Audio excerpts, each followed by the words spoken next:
Hello, Reese from the Point Music Pocast thingy. Back again with another podcast.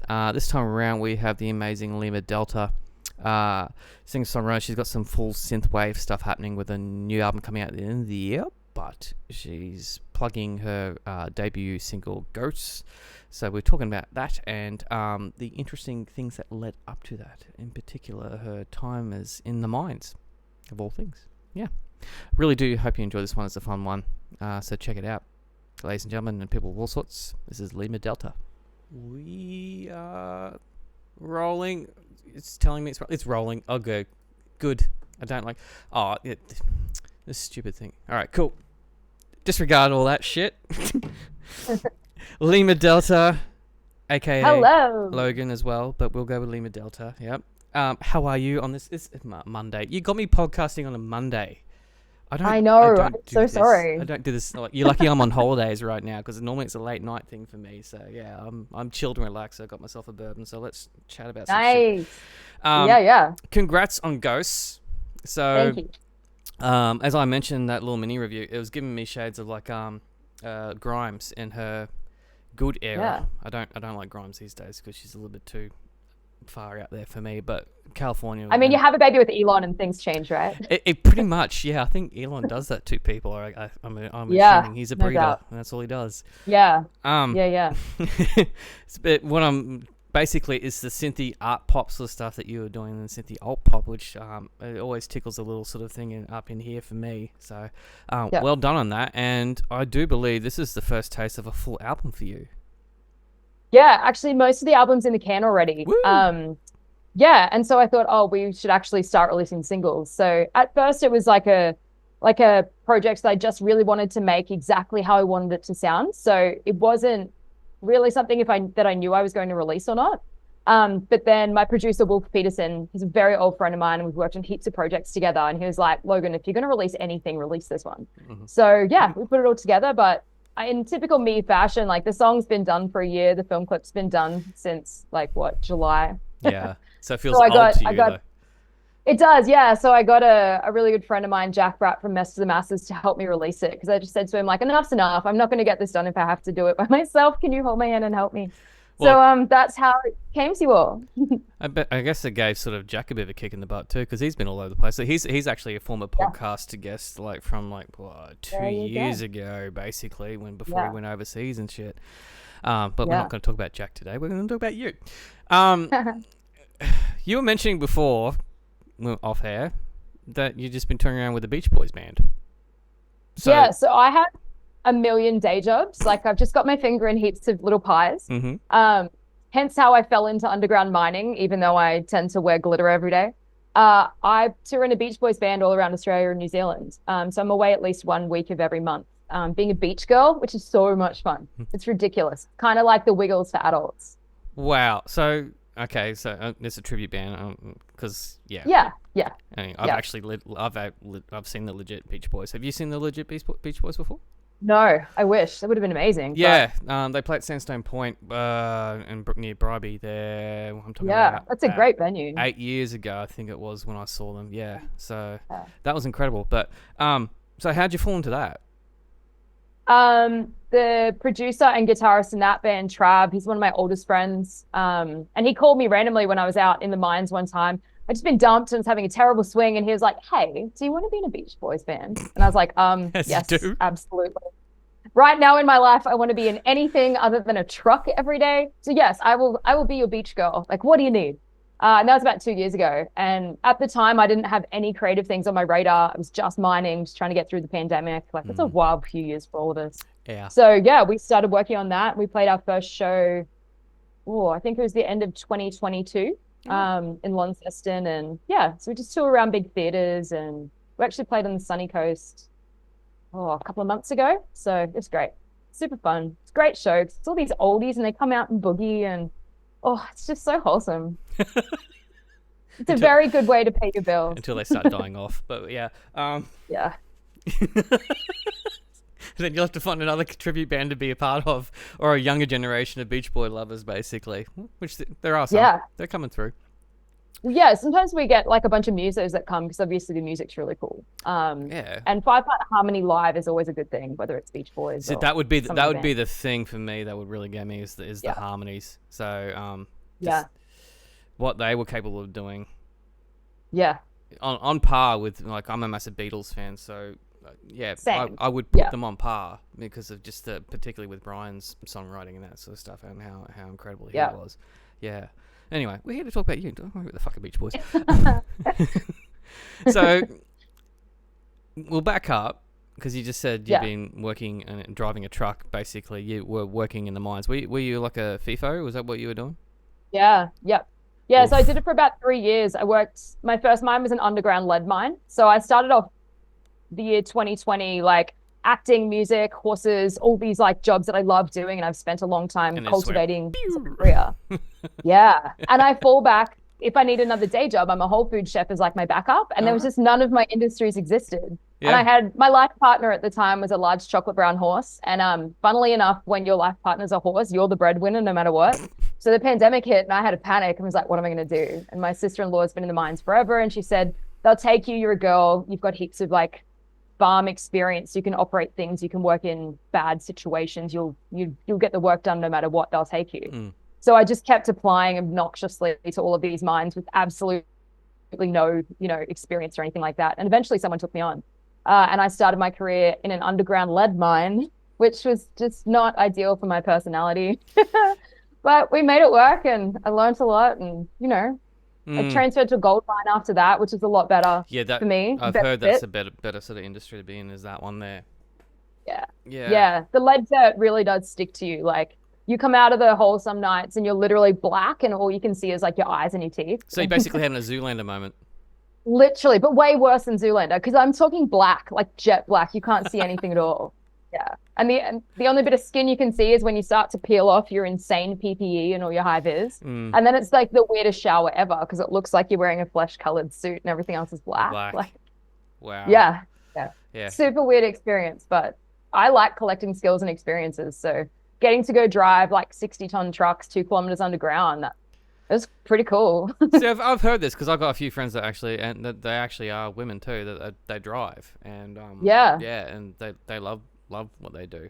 For me, no, I wouldn't be able to do it. It's just not my thing. Yeah. I've I got wouldn't say I loved it. That was definitely not my experience of it. But at some point, if you've made the choice to go into that industry for Mm. whatever reason, you kind of just have to get right with it. You have to go, well, this is what I'm doing right now, Yeah. So if this is what it takes for me to keep my beautiful show horse alive, even though he's old and he's on 5 million supplements and everything like that, then this is what it takes, Well, So that's love, isn't it? it's kind of, yeah, exactly. Exactly. And yeah, sadly then he had cancer and eventually Uh, passed. And then all of the money that went into his bank account just kept, accruing in his bank account. And I thought, oh, I should do something with that. And, I could have done something sensible, like get a house deposit together or buy a car, but I was like, nah, let's make a synthwave album. So that's where the Lima Delta project came it's from. better than buying a fucking jet ski. All right, so Right? Yeah. Yeah. at least And like, this is artistic expression, and you've put it somewhere yeah, where you do get a little bit of return out of it, but nothing fucking incredible out of it. But it's just that is a way more satisfying outcome than just going, oh, I yeah, don't know what to do with money. absolutely. I'm gonna buy a jet ski, Yeah.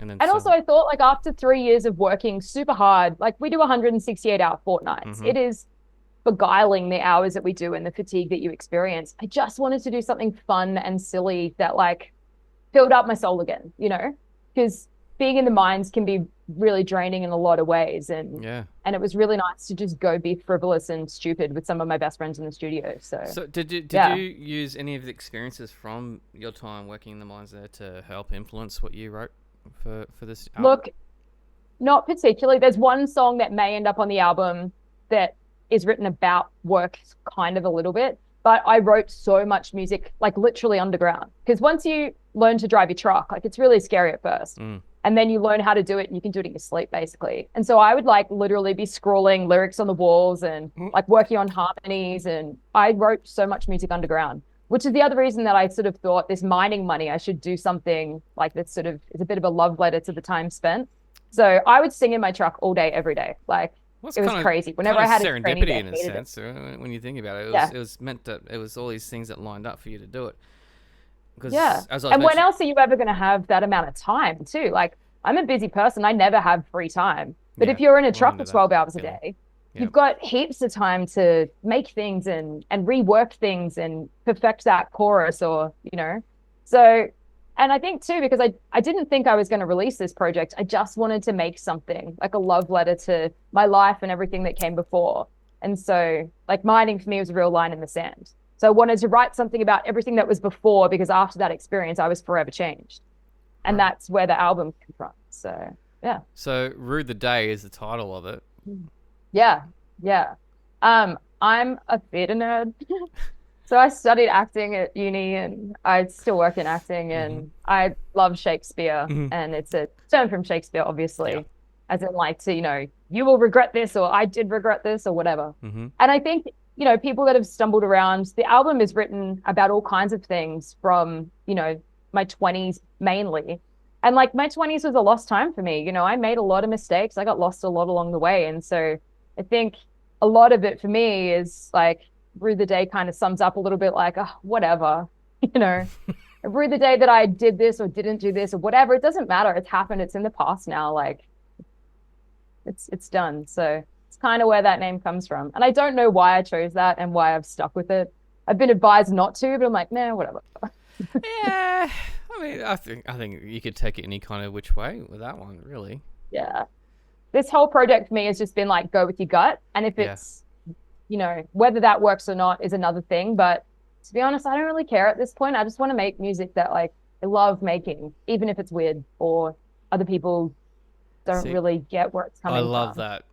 I'm Yeah. I'm personally I'm working on a project of my own. I've been in bands for 30 plus years, Yeah. and currently in two and a half, three bands, and I do session work and that sort of stuff. But Nice. I have got a lot of stuff in here that I just want to do Yeah. for myself. And what you're saying Yeah. there's basically just going. I've written about 4 or 5 tracks. Like on my holidays right now, I've been writing tracks. Yeah. Nice. And I'm not a singer. I'm a bass player. So Yeah. I have to get out of that comfort zone and Yeah. sing. I mean, I do backing harmonies and that sort of stuff. That's not a big But you know deal. what? You can change your mind at any point what you want to do. Like I was Exactly. always a rock and roll cat. Yep. And now I'm releasing a pop album. Like what? Like I never thought that I would do this or write this kind of music, but here we are. So maybe you didn't think you were a singer, but maybe you are now, At any point you can change it. There was a point where I'd come up with something and I actually realized I could sing falsetto. So I was like, oh, okay, that's where I'm supposed to be going right now. I always thought I was in the deeper end of things, but yeah, I can sing falsetto, so that's where we're going. And because I play in different genres. I'm in like roots rock. I used to be in reggae bands. I used to play I play alt rock, and I play in a indie kind of rock band, that sort of stuff. But I like all sorts of stuff. I even play old country from time to time. There you go. Yeah, but this project here, I'm not telling what it is because people that I know listen to this podcast and they can fucking figure out when it comes out. If it does come out. But yeah, it's you know how you were saying it's a love letter. What you were saying before. Yeah. What I'm writing is a love letter to myself, and that's what this well was overdue. for me. Yeah. Yep. And like not actually listening to all the outside influences or caring about what everyone else is doing, just being like, you know what, that's cool, that's for them, but this is for me. And I think too, because this album came out of that really weird experience and losing my horse and all this kind of stuff, I just didn't care. Like, as I said, I didn't think I was going to release it, but then it became fun, so we decided to. But when the goal is just to make the thing, you make different music because you don't, there's some really weird lyrics in Ghosts, but whatever. Like, most people aren't singing pop songs about their dead friends and their severe chronic anxiety, but like, whatever. You'd be surprised. If I listen to more pop music, I might know, but I don't really there's a listen lot to of us pop, that got so. extreme social anxiety and dead friends. Oh, so, really? Yeah. Oh, yeah. Right. Yeah. I'm terrible. I don't even really consume that much new music. I'm shocking. Well, neither do I. I go back to boxing. I listen to all the stuff that gets sent through to me, like yours, obviously. Yeah. And I have to because that's what I do. It's not my living. I have a job as well, but this is what I do on the side. But if I'm going to the gym or if I'm in the car, apart from podcasts, I will listen to my favorites. I will delve into some new shit if I want to, but Yeah. it's a comfort thing. Yeah. And also, like, there's a reason they're your favorites. It's because you love them and they're great songs. Yeah, you connect with them. And I'm shit with Exactly. lyrics, so it takes me about 10 years to learn the lyrics to a song. So if I go Yeah, back right. about 10 years, I know the lyrics to that song. Okay, but Yeah. why synthwave? Okay, funny story. Mm. Again, I've had a lot of different projects in lots of really wildly different genres. Like I write prolifically, and because of that, I often don't know what kind of sound a song is going to have when the song starts writing itself. Like I Mm-hmm. don't even really write them; they just appear in my head sometimes. And with Ghosts, I didn't really know what to do with it. And my producer Wolf Peterson, we've worked together on all kinds of things. So I used to play in Golden Age of Ballooning with him and Cherry Dove, and All we've right. worked on some soundtracks together and like film soundtracks and pantomimes for kids shows and all kinds of strange things. Mm-hmm. And so I was sitting down with him and I said, yep, let's work on some new songs. Let's do some stuff. And we'd been workshopping a few versions of Ghosts and just wasn't really working. And so he was like, leave it with me. And I'd sent him through the demos for the whole album. So he had a rough idea of like the kind of vibe. And then I came in one day and he's like, I've come up with something for Ghosts. And I said, okay, cool, show me. And it was that like synth sound when you first hear the song, like that whoa, whoa, whoa, whoa, whoa, The whoa. And I was like, arpeggiator oh and my that sort of God, stuff that goes into it. Yeah.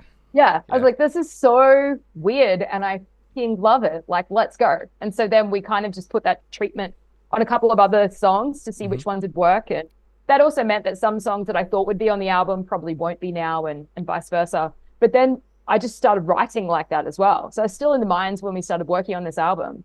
And then I just started writing in that style. And Mm-hmm. so one of my favorite songs I've ever written is written on the mine site about the mine site in the style of this album, which is kind of funny. So like that'll probably make the album, if nothing else, just because of that. And it's really catchy. But yeah, so synthwave is a new thing to me. And since releasing this, I've had heaps of people say to me, oh, it sounds like this, it sounds like that. And I've had to look the bands up because like I'm a massive Nine Inch Nails fan. Like I'm obsessed with Nine Inch Nails, but Trent Reznor I don't really is my go-to. Yeah. So yeah. yeah, but I don't know much synthwave. Like apart from Depeche Mode and yeah, Trent Reznor stuff, I couldn't tell you. There's a So lot out it's there. been really funny. Yeah, and again, I just didn't know because I don't really listen to much. And so Mm. it was really funny to find out that there's this whole genre that I'd never really paid any attention to. And then all of a sudden you start going, oh, wait, that's what this band's kind of done. And that's what this band's kind of done. And you start to realize it's been around you the whole time. It's just not something I had ever really been into. When So you listen to a little bit, there's a little bit of Gary Newman sort of sneaking in at the same time. I couldn't tell you. I don't know where the sounds come from. They just appear. Mm. I just, we sit down and go, okay, what do I like? What sounds good? What do I think might be cool here? What can we fill in the gaps? And like I'm a dum-dum with technology, so I make everything on GarageBand with like my little MIDI keyboard or There's analog nothing wrong instrument. with that. I mean, if you Yeah. upgrade to Logic, which is what I use, that's just a souped up version of GarageBand. Yeah, well, that's kind of where Wolf comes in as well because Yeah. he's great with tech. So I bring it all to him, and then we put it all in Pro Tools and add things and edit things, and yeah, it's been really fun. When Really when you fun. learn that production side of things, then it makes things a little bit easier for you to do on your own and helps with the demo processing a little bit further. Yeah, That's what I definitely. found anyway, basically. So Yeah. like you stop relying on so much of other people's input, and you have a little bit more to say, and then they can deconstruct it whatever they want. If you send them like a demo, and you've got like a whole shitload of synths on there and all and like Yeah. beats and that, and then you send it to them, and they just go, nah, we're pulling all this way back, and there's a few ideas here, and they send it back to you. It makes things a lot easier. But yeah, you know. Yeah, and through that process of writing as well, like I've just gotten more confident with being like, no, this is how I want it to sound. This is Good. how I want to go about it. And so sometimes I've done it accidentally in like unconventional ways because I just don't know how to do it. So Mhm. some of the drum loop, like the opening song for the album, All the King's Horses, I've just taken like a back breakbeat loop and just chopped it up and then taken things out so that I can add things. But And so it ends how up sort of works. coming out. Yeah, but like I can't remember what it was, but Wolf was like, oh, you kind of meant to do it this way, but that's probably why it sounds interesting because it's not how you meant to do it because I don't know how you meant to do it. So it's just like a little kid finger painting and then I accidentally made a picture. You Bob Rossed it. But Happy little Bob accidents. Ross it, right? Have little accidents. Yeah. Yeah, so it's been fun. It's been really fun just making for the sake of making. And then, I think this is some of the best work I've ever done. So just goes to show when you take that pressure off and you take the outside noise away, like at the end of the day, making things is the joy of it for me. That's the Yeah. most fun. So going back to the loss of your horse and that, I'm assuming the album would have been a little bit cathartic in a sense, given that you've written Well, none of the songs are about Sam. it. Okay. I've only written one song about him, and I can't finish it because I just bawl my eyes out every time I try. So But it's funny. that's the grieving process, though. Yeah, and it's just too. Even though he's been like gone over a year now, it's still just too close. It sounds dumb, but I feel like a widow, and I can get on with my life as long as I don't think about it. But I still wear like his brand around my neck every day, and I still think about him all the time. And, but there's no songs about him on this. I mean, the family. I mean, I've got a cat that he's nearly 12, and he's my boy. And even though what's his name? Edward. Oh, amazing. He's a ginger, and he's attitude. Amazing. He's attitude, but he's all love too. So, but he's spent a lot of time. Like I'll be up late while my wife is asleep, and he'll be next to me while I'm writing or doing reviews or anything like that. Obviously because he's waiting for his biscuits and his milk before we go to bed, but also because he's just keeping me company and that sort of shit. But the amount of times I've written stuff with him there, I understand exactly what you're saying. And it's a different bond than humans, because humans can change their minds at any point. If an animal loves you, they love you. You know, like I never intended to buy that horse. He used to be at a place that I worked at, and I would just go and give him scratches all the time, and he just chose me. He was like, that's my carrot girl, and that's the one I want. So I'd drive into work, and he would bolt up from the back of the paddock, like literally like, dun, dun, dun, dun, dun, like coming towards me, stick his head in the window and be like, where have you been? Yeah. And eventually I was just like, well, that's my horse, I guess. and they were going to sell him, and they were like, look, we want to sell him, but if you're the only person that can really take him, he will not let us give him to anyone else. And I was like, I think this has happened. I think I'm a horse owner now. He's not ex-race horse or anything like that, was he? Yeah, ex-race horse and plenty of ex-race horse trauma and blah, blah, blah. But, that's fine. We've all got our stuff, animals and humans alike. Well, what was his racehorse name? Oh, it was a really wanky Italian name.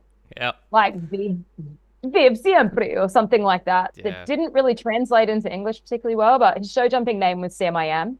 And so we used to compete in show jumping and eventing and stuff together. He wasn't very talented, so we often were jumping the baby courses, and so people would always think I'm a child because from a distance, because I'm really short, and I had a massive horse, and they'd be like, "Where's your mother?" And so I'd always get called over in the warm up ring. And they're like, "Oh, we don't have your parents' signature," and I was like, "I am 30."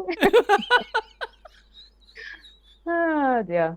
That's anyway. a short people's thing, mate. Like, I'm classified as short, so I know exactly what you're talking about. But that's classic. Well, I'm only 5'2", and he was nearly 17 hands, so that's a big difference. Yeah, yeah, that is a big difference. Yeah. So so you can forgive them for it. What are your plans from now? You've finished the album. Basically, you're going to release this thing. So are you going to tour this sucker, or what are you going to do? I would love to. Yeah, I'm a little bit tied up at the moment with some other things. So the next thing that'll happen for Lima Delta is the next single, Gaslight. So really excited about that. I've been making all the costumes at the moment. I don't know if you saw the Ghost film clip, but it's like a fever dream between like Play School and the Mighty Boosh and something else. And plus also very philosophical in the sense with all the messages that were coming up on the wall. Yeah. Mm-hmm. Yeah, so Gaslight has a lot of costumes in it as well. So I've been sewing away and painting away and crafting, and it's ridiculous. Do I dare ask who gaslit you? Oh, an ex-boyfriend, like super predictable. But it wasn't a great situation, and he ended up getting violent, and it took me like a long time and a lot of therapy to move past all of that. But as weird as it is, these things happen. And my flatmate who plays on the Lima Delta project too, she's like, Logan, I know that must have really sucked, but maybe it was worth it if you got this song. And I was like, Sarah, no. No, well, she has a point. As songwriters, it is pretty cool that every time something really awful happens, we always get a song about it. Look at Taylor Swift. Yeah, man. Like, I love her. I used to hate her, and now I'm such a Swiftie. Like, okay, what changed it for you? She started writing about things that I related to. So, like, up until about 1989, any song of hers that I heard, it was just noise to me. I didn't really pay any attention or care. And because I'm a bit older than her as well, so she was living a very different life to me. And then all of a sudden she started writing songs and I was like, oh, I get that. I've been there. Like, you know, no, lyrics tend to be quite narrative driven and mine are the same. So I don't know. I guess it's, yeah. That's interesting because my wife used to be a massive Taylor hater. Yeah. I don't want to dob her in right now, but it was the documentary that she had, and we watched it. And she's a cat person, and we're like, okay, and then we're watching it, just going, okay, she's not so bad. And then we went, oh shit, she's gone through some stuff. Okay, cool. And she turned, but she's not a Swiftie, but she's just like, I'm not a hater now. Okay, I get it. Cool. Yeah. No, I am a Swiftie, and one of my favorite things to do when I was at the mine site, because I always had a guitar with me, like in my little sleeping cubicle or whatever. And sometimes at one of the mines, we used to have little like sing-alongs on changeover days. So a couple of us that were musical, we'd get together if we were all in the same crew rotation, because they rotate all the time. Yep. And we'd play songs. And I used to love just playing Taylor Swift songs to all the miners, and they didn't know who sung them. And they're like, that's a good song. And they're like, who wrote that? I'm like, I don't know. Yeah, and so it was just like Chisel wrote it, and you'd be fucking fine.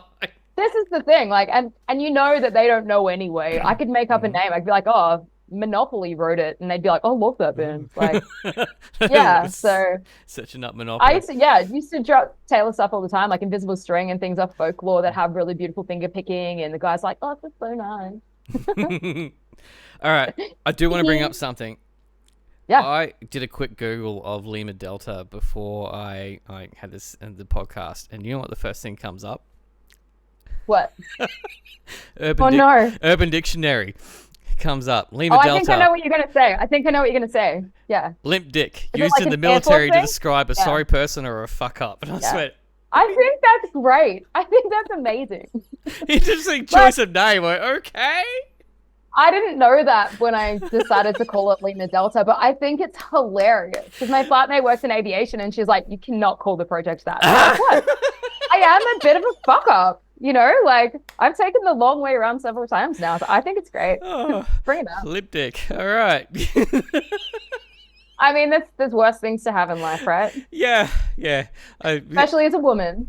I'm assuming that wasn't intentional, and obviously we've talked about it now, and it was to do with your name and your nickname, but I swear, surely not. I thought maybe it's a mining thing. There might have been some kind of code. Well, kind of. Yeah. It kind of came from that. So obviously, Lima Delta is the phonetic words for like L and D, the initial. Yeah. So yeah, like Alpha, Bravo, Charlie, all that kind of thing. Yep. So when I was at my first mine, I trained with the ERT. So I worked in the emergency services. We did like firefighting and vertical rescue and Jaws of Life and all this cool stuff. Yep. And when we're doing a breathing apparatus exercise, you're head to toe in like essentially a spacesuit. Yep. It's really hard to hear each other and it's really hard to talk. And we're in this big smoky building that they'd smoked out. So you can't really see. You've really got no senses other than a tiny bit of radio signal in your ear. Right. And so we call each other. It's hard to hear words. And my first name technically is Kate, but we had a Blake, and you can't tell the difference between Kate and Blake. So they started calling us by our initials. So my actual initials for Kate Logan are Kilo Lima. And so they call me Kilo Lima in that exercise. But I was like, well, that's kind of cool, but it sounds like kilometer.